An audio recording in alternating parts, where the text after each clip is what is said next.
All right, so ESPN did an article, Seth Walder, and it's important to remember Seth Walder is like more of like analytics-y as far as his coverage is. I think that's important to note because that's how he kind of looks at things. And none of it's right or wrong, but it's just that he's coming from that perspective. Yeah, that's his perspective, and there's a ton of value to it.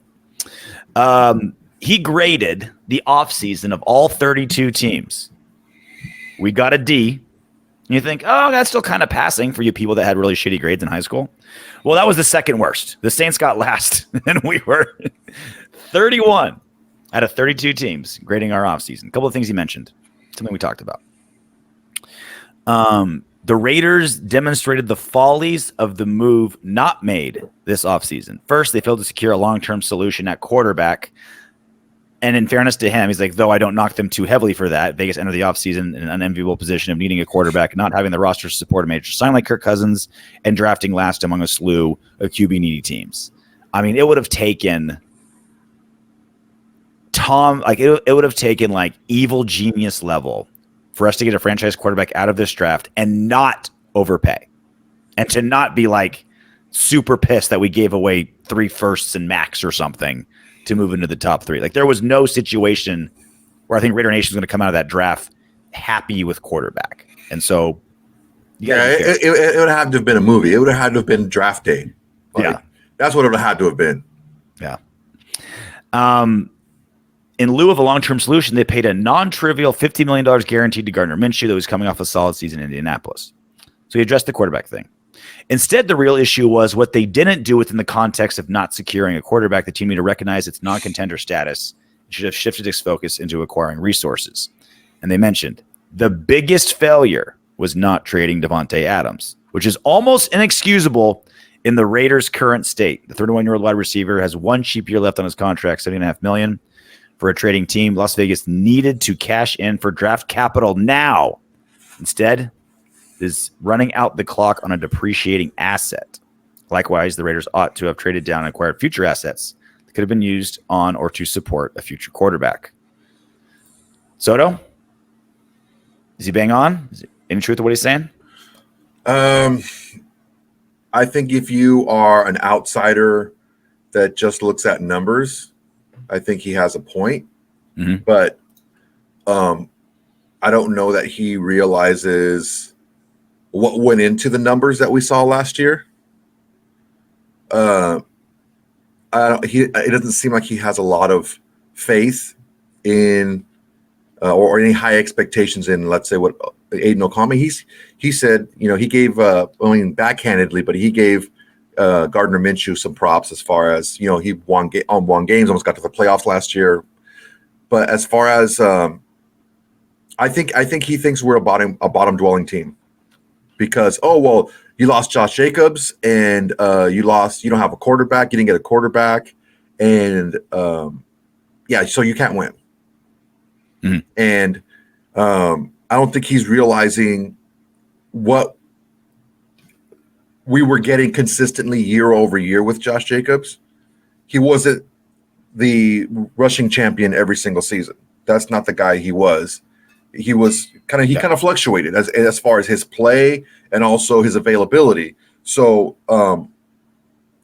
when he was available and when he was given the lead role, Zamir White performed great, 100 yards a game, like 99 yards a game. So and he played some good defenses too.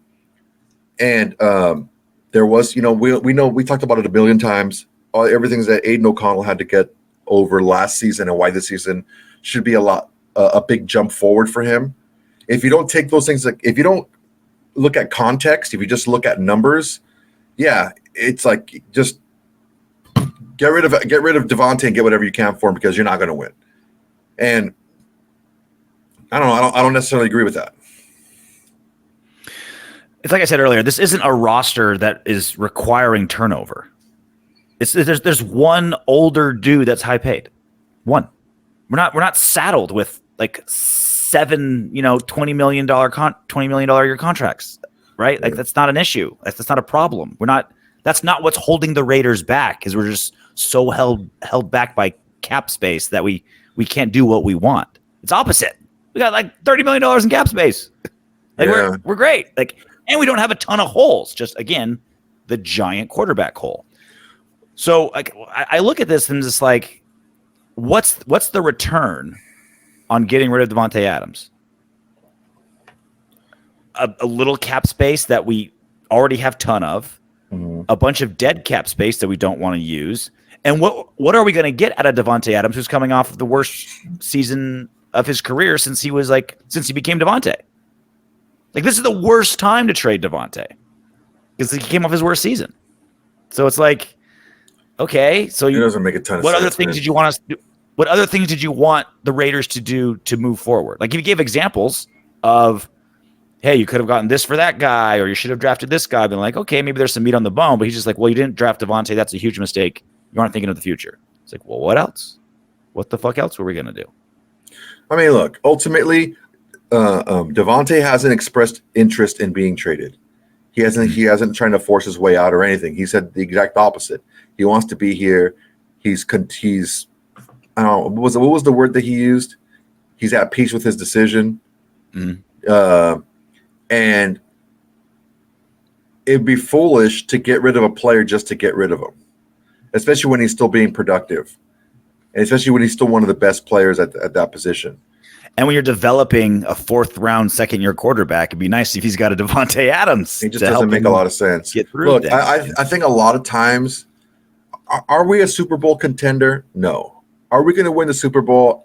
Probably not. I would say there's a overwhelming probability that we won't win a playoff game this year. Okay?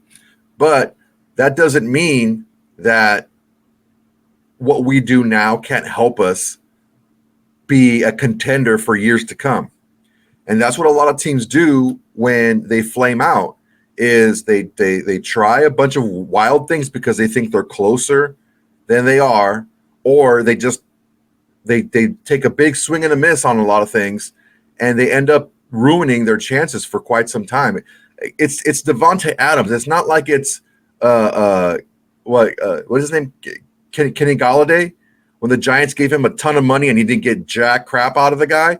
It's not that scenario, okay, where you're paying a guy a ton of money and you're not getting anything in return for it. Like, no, you're still getting one of the best receivers in the NFL for what you're paying, and it's a bargain now. I mean, these guys are getting paid more money than him, so and you want to have a guy that can get open even when he's double teamed and triple teamed, whatever. When you have a young quarterback or you have a new system coming in, it doesn't make. It seems like and I said it last week, and I'm going to say it again this week. It seems like a lazy take. It's a lazy take because it's the view that everyone has, but nobody looks at context. And I understand it's a bottom line league, right? Either you win or you don't, and you're getting better, you're getting worse. There's no in between, right? But to project the future, you should look at the context of the past. And that's what I think is missing on a lot of these reports from these national guys that don't take the time to see why things happen, not just what happened. Look, we would all want to have the problem of being saddled with a Pro Bowl quarterback salary, right? Like, we would that's the great problem to have. We have a Pro Bowl quarterback, and we got to pay him $50 million a year. Okay, that's the cost of doing business in the NFL. But I think these other people are forgetting, when we're not saddled with that, everything opens up. Everything opens up. We can pay. He complained that we overpaid for Christian Wilkins. Like, we can afford to do that. We don't have a quarterback. We can afford to keep Davante Adams. We're not paying a quarterback. What are we saving this cap space for? We don't have. It's not going to go anywhere. So I think that's the other part of the context too. Is like, well, they overpaid. It's like, did he really overpay? And two, we're $30 million under cap. Why don't you move on from Davante? Well, he's the only older guy that could be that dude. Why would we sign Wilkins and then trade Davante? Like, we're trying to improve or we're not. Like, it just doesn't make sense. It's a bunch of all his takes makes, like you said, all his takes make sense in their own little piece, right? In their own little pieces. But when you see where the Raiders are, both by our own doing and where we are by not our own doing, aka not getting a quarterback in the draft, They're like, okay, these are the pieces we have, and this is how we're going to make it work.